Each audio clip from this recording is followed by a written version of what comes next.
Olá! Nesse vídeo, vamos apresentar o cenário de reordenamento. O objetivo desse cenário é otimizar a organização do uso da terra de acordo com seu potencial de produção, quer seja agrícola ou pecuária, e manter a cobertura florestal. Vamos explorar os seus parâmetros, funções e referências para compreender os seus resultados a partir de simulações desse cenário. Começaremos então por compreender os seus princípios, a topografia do território e os 4 indicadores ecológicos. O cenário de reordenamento é baseado em 3 princípios. Intensificação agrícola, que permite produzir mais em menos espaço. Portanto, viabiliza a conversão de antigas terras agrícolas em floresta nas áreas não propícias à intensificação agrícola e permite que a floresta volte a crescer em grotas, encostas e encharcadas. Restauração de áreas de proteção permanente, com base nas taxas de restauração das APPs.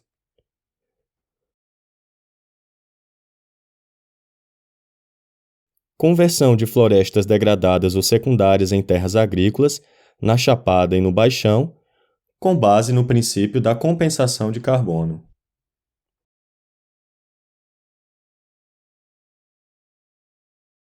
A Chapada e o Baixão são propícios à intensificação.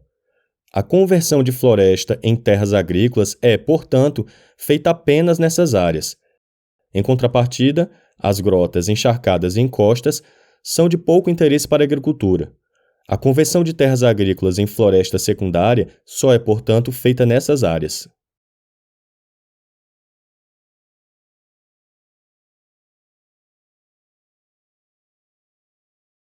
Os indicadores ecológicos são utilizados para avaliar os diferentes cenários simulados com um horizonte temporal que varia entre 5 e 20 anos.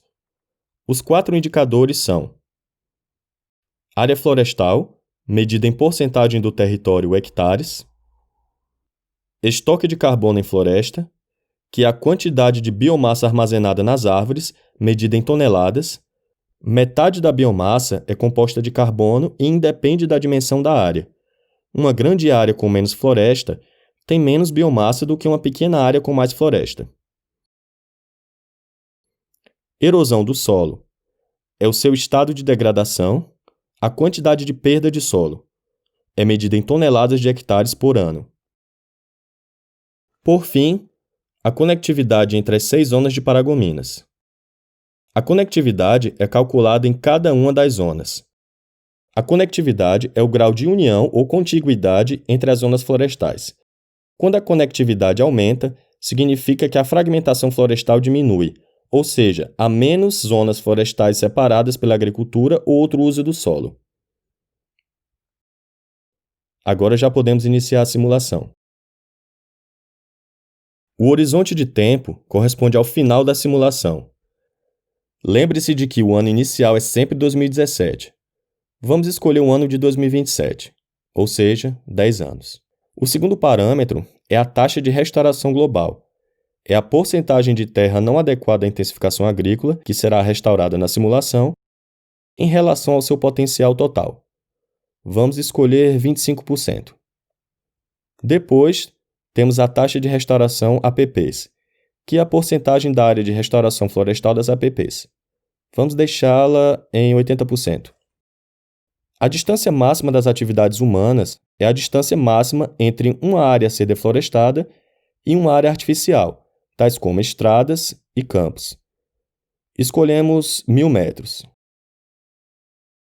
Por fim, a taxa máxima de degradação é o limiar da biomassa abaixo do qual as florestas poderiam ser convertidas para utilizações não florestais. Vamos com 90 toneladas. Agora clicamos em executar e vamos para os resultados. O gráfico 1 corresponde ao ganho ou perda de florestas primárias e secundárias na escala do território, medida em hectares. Houve um ganho de 32.000 hectares de floresta secundária e uma perda de 26 hectares de floresta primária. Esses dados representam um balanço geral entre o ganho estrito correspondente a novas florestas secundárias, adquiridas através de restauração, e a conversão de florestas em terrenos agrícolas. Isso está melhor representado no segundo gráfico, onde esse balanço é apresentado por características das diferentes topografias. Houve reflorestamento nas 3 primeiras topografias, encosta, grota e encharcada, e a conversão de floresta em terra agrícola, sendo 6.408 hectares na Chapada e 8.725 hectares no Baixão. O gráfico 3 mostra o ganho total de carbono, incluindo todas as topografias do território em florestas primárias e secundárias. Houve ganho em ambos os tipos de florestas. O gráfico 4 mostra a distribuição do carbono nas diferentes topografias. Podemos observar que o ganho de carbono é mais elevado na floresta primária, como nas chapadas, mesmo se a área diminui nesses espaços. Esse ganho se explica principalmente pelo crescimento em áreas onde já existiam florestas, e não pelo surgimento de novas florestas. Os gráficos 5 e 6 mostram a evolução dos ganhos ou perdas de solo pela utilização da terra e pela topografia. O gráfico 5, que mostra a estabilidade do solo por tipo de uso da terra, apresenta um balanço geral da estabilidade do solo. Mas para compreender os efeitos do cenário de reordenamento, é preciso analisar o gráfico 6, que indica mais precisamente que há um ganho na estabilidade do solo, onde as florestas secundárias cresceram, e uma perda onde as florestas foram substituídas pela agricultura.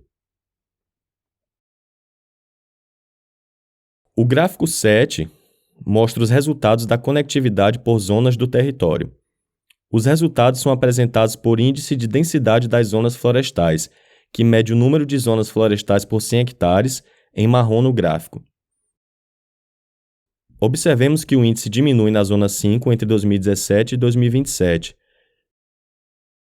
Isso significa que há menos zonas em 2027 porque elas foram se conectando devido ao reflorestamento entre si. Estes resultados estão diretamente ligados à escolha dos 2 parâmetros mais importantes, a taxa de restauração global e o limiar de degradação. Eis o efeito global de cada um destes 2 parâmetros. Quanto mais aumenta-se o limiar de degradação, mais convertem-se florestas primárias em terras agrícolas nas chapadas, tendo como consequência uma perda de estabilidade do solo nas mesmas chapadas. Quanto mais aumenta-se a taxa de restauração, menos grotas, encostas e encharcadas sobram para a agricultura. No entanto, ganha-se em conectividade e estabilidade do solo. Explore você mesmo essas simulações e resultados, pois estes parâmetros interagem entre si. Lembre-se de que este cenário se baseia num modelo baseado em 2 hipóteses operacionais que, sem dúvida, simplificam a dinâmica futura do território. Hipótese 1. Presume-se que não haverá mais degradação devido ao fogo e à derrubada ilegal de árvores. Hipótese 2. Presume-se que as novas áreas florestais secundárias estarão bem estabelecidas antes de converter as outras áreas em agricultura, de modo a manter uma área florestal em todo o território e um estoque estável de carbono entre o início e o fim da simulação.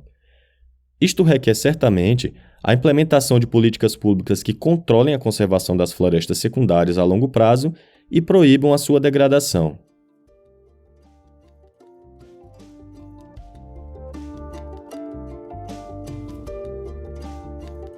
Agradecemos aos atores territoriais de Paragominas, a colaboração da Embrapa e, especialmente, à Prefeitura Municipal pela sua liderança no processo territorial e sua cooperação ativa com os pesquisadores. Uma realização do consórcio For Land Restoration, financiado por EIT Climate Kick. Agradecemos por sua atenção e esperamos que as simulações e os resultados obtidos tenham ótimas eficácias em seus objetivos. Até logo!